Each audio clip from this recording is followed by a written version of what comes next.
Hey everyone, welcome back. It's time to learn how to change the folder colors in macOS Tahoe 26 on Mac. With macOS Tahoe 26, Apple has made it much easier and more visually appealing to personalize your desktop. And one of the coolest new features is the ability to change folder colors natively. So whether you are organizing your workspace or just want a splash of color, you can now customize folder icons without needing third-party tools. That's it, let's get started.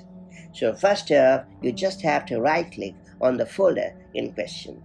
And then you have to head over to the Customize folder section and choose the preferred color like red, orange, blue, yellow, and more.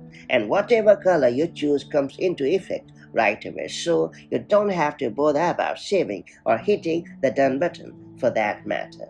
As there is no restriction at all, you can customize the color of your folder as and when the need arrives, and that too without any hindrance at all. And that's pretty much it. So that's how you can easily customize the folder colors in macOS 26 or later to your heart's liking. If you found this video helpful, make sure to like and share it, and do subscribe for more such handy macOS tips and tricks, and I'll catch you up in the next one.